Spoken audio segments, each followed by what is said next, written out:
Hello student, हम third chapter की एक वीडियो बना चुके हैं। हम सेकंड पार्ट की बात कर रहे हैं, जहाँ पे विश्व अर्थव्यवस्था के उदय के विषय में बात आती है। और विश्व की अर्थव्यवस्था का उदय है वो ब्रिटेन से, इंग्लैंड से जो हुआ है।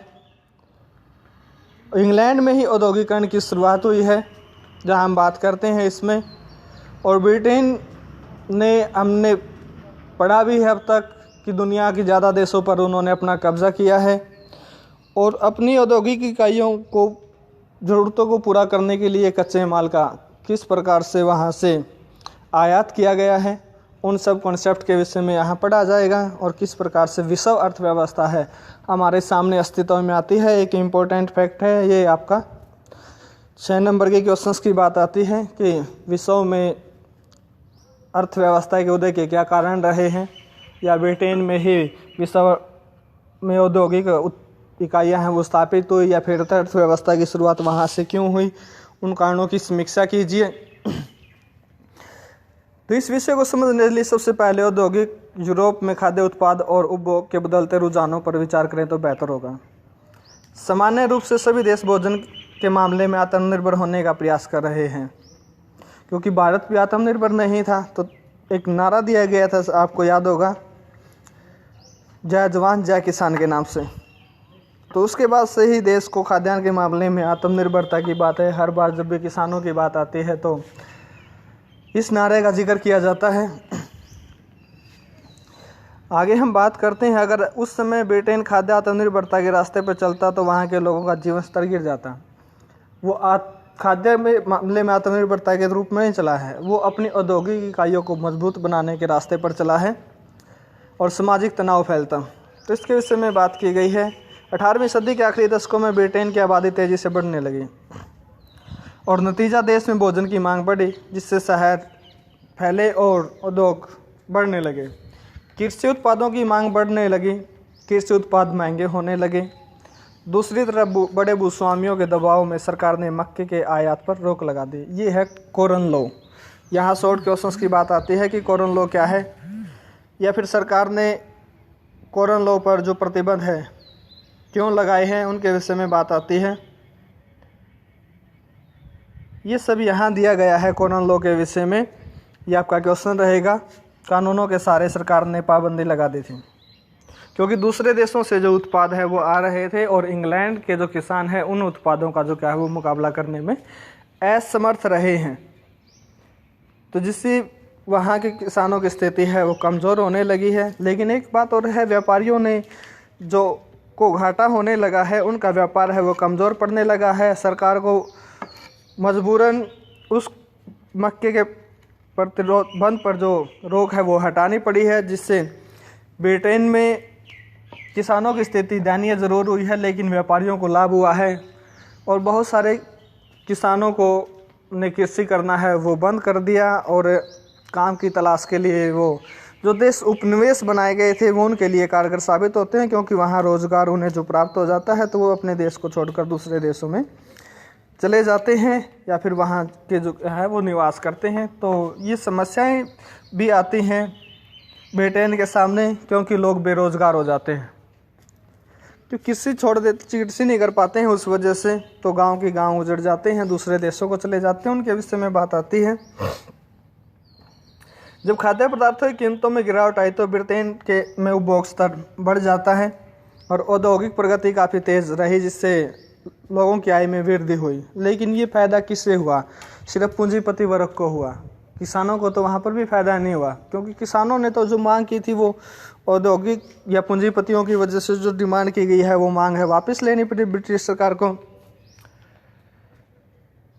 तो ज़्यादा मात्रा में पदार्थों का आयात है वो होने लगा है, और पूरे यूरोप, रूस और अमेरिका और ऑस्ट्रिया, दुनिया के हर हिस्से में ब्रिटेन को पेट भरने के लिए ज़मीनों को साफ करके खेती की जाने लगी। भारत की ही बात करें, क्योंकि भारत का एग्जाम्पल दिया ही नहीं, भारत से ही तो खाद्य पदार्थ है ब्रिटेन में जाते रहे हैं, इंग्लैंड में जाते रहे हैं।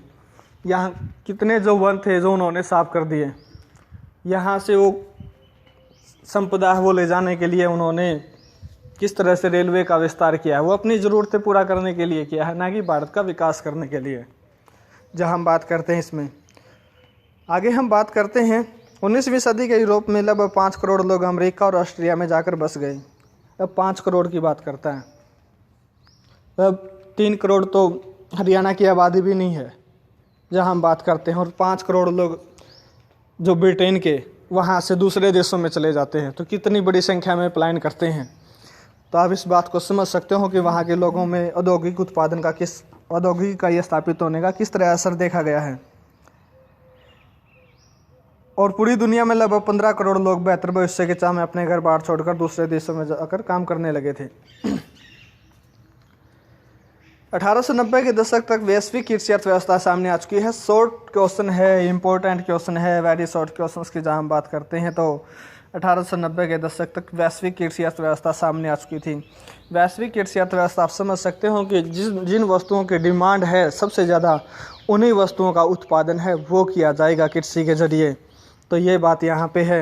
इस घटनाक्रम में श्रम विस्थापन, रुझानों, पूंजी प्रवाह, पारिस्थितिकी और तकनीक में गहरे बदलाव आ चुके हैं, और भोजन आपस में कस्बों में नहीं बल्कि हज़ारों मील दूर से आने लगा है क्योंकि जहाँ से सस्ता पड़ता था वहीं से, और जिन देशों को उपनिवेश बना था वहाँ से जो पदार्थ हैं, खाद्य पदार्थ है, वो जाने लगे हैं। तो अब खेतों में खुद काम करने वाले किसान ही खाद्य पदार्थ पैदा नहीं कर रहे थे, अब यह काम ऐसे औद्योगिक मजदूर करने लगे जिन्हें हाल ही में वहाँ आए थे। जैसे हम बात करते हैं भारत के लोग थे जिन्हें गुलाम बनाकर फिजी, गुयाना, त्रिनाद या फिर कैरेबियाई जो द्वीप समूह है वहाँ ले जाया गया है। इस तरह के जो द्वीप रहे उन्हें गिरमिटिया मजदूर के तौर पर जाना जाता है, जिन्हें ले जाया गया है। तो उन्हें बिना किसी वेतन के, बेगार के या कम वेतन के जो कार्य करवाया जाता है। तो ये बातें वहाँ पे यहाँ बात आती हैं जिनके विषय में। उसके बाद यहाँ बात करता है कि अपने खेतों में खुद काम करने के किसान खाद्य पदार्थ पैदा नहीं, औद्योगिक मजदूर करने लगे, और हाल ही में वहाँ आए थे जो खेतों में काम कर रहे थे। महज एक पीढ़ी पहले इस समय ठेठ जंगल रहे होंगे, जंगल थे, जंगलों को साफ करके ऐसा किया गया है। और खाद्य पदार्थों को एक स्थान से दूसरे स्थान पर पहुंचाने के लिए रेलवे का विस्तार किया गया है, और जहाज़ों पर दक्षिणी यूरोप, एशिया, अफ्रीका और कैरेबियाई द्वीप समूह मजदूरों को बहुत कम वेतन पर काम करवाया जाता था। बहुत बड़े पैमाने पर ही सही के, लेकिन इसी तरह के नाटकीय बदलाव हम अपने यहाँ पंजाब में भी देख सकते हैं। ब्रिटिश भारत सरकार में अर्ध रेगिस्तान प्रति ज़मीनों को उपजाऊ बनाने के लिए नहरों का जाल बिछाया गया,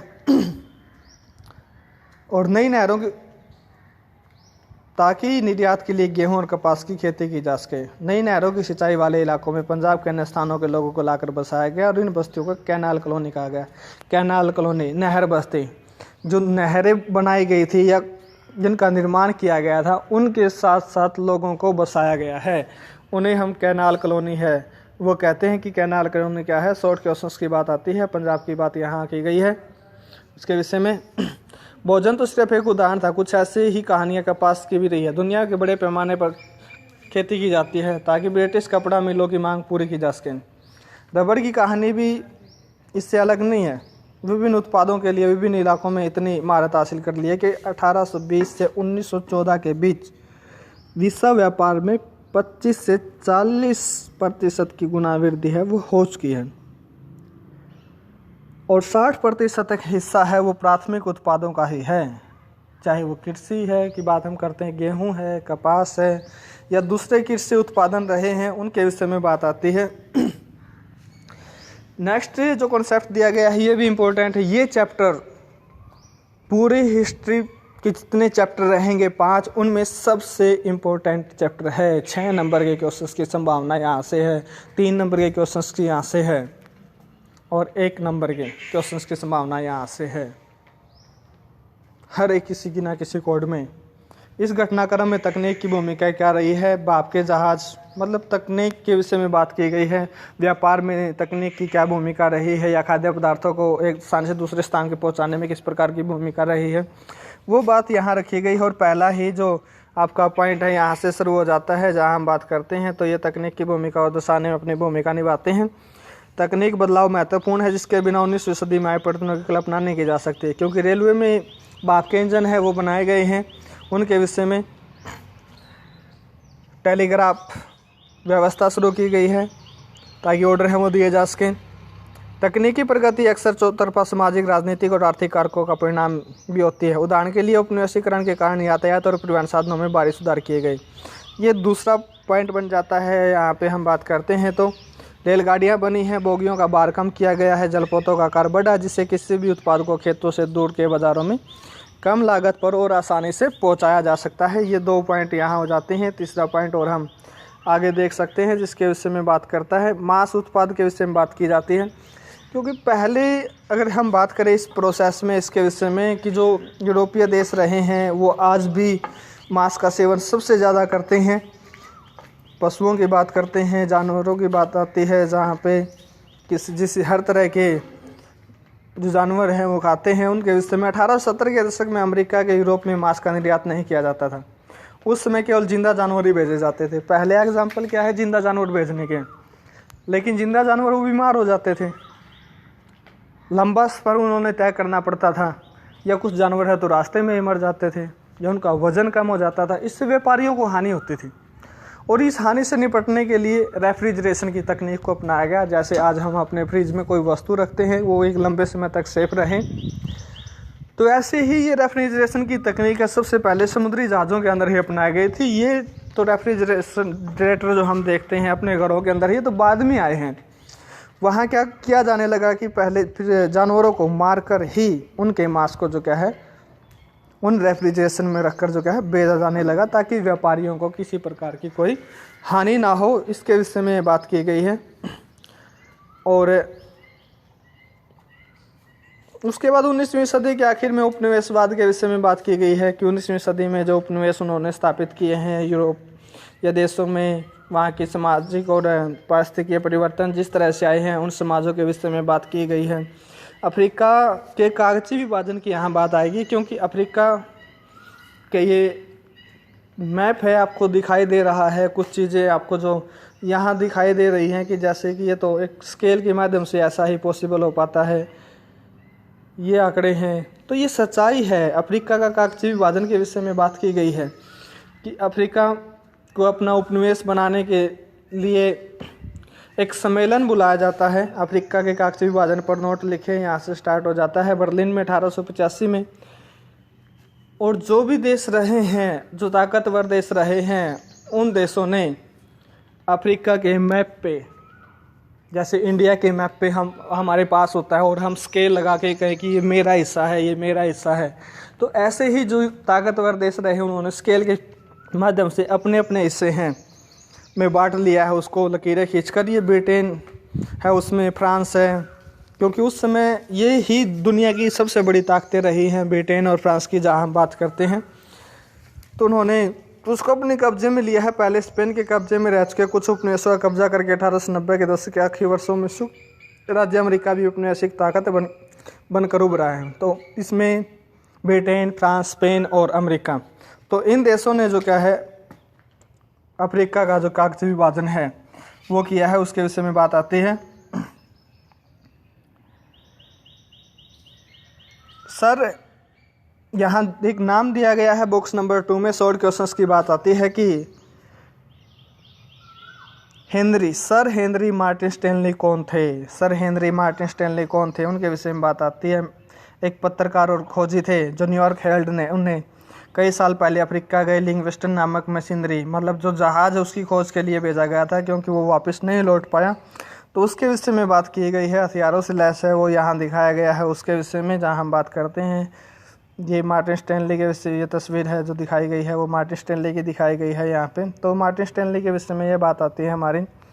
रिंडरपेस्ट मवेशी प्लेग के विषय में बात की गई है। अफ्रीका में ये फैली है जानवरों के अंदर, और जिसकी वजह से अफ्रीका है के नागरिक है, ठीक, उन्होंने उपनिवेश तो बना दिया, लेकिन वो गुलाम बनने के लिए तैयार नहीं थे, उनके काम करने के लिए उनके तैयार नहीं थे। और ये प्लेग है, बीमारी है, ये जानवरों के अंदर आती है, जिसकी वजह से अफ्रीका के 90% जानवर हैं इसके शिकार हो जाते हैं। 1890 के दशक में ये फैलने वाली बीमारी रही है, मवेशियाँ इसके पेट में आती हैं।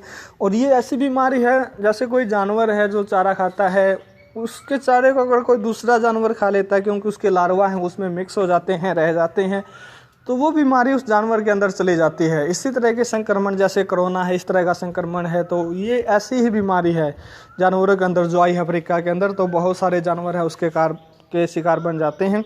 तो आगे हम बात करेंगे इसमें, जो बातें होंगी आपकी आगे। तो तब तक आपका धन्यवाद।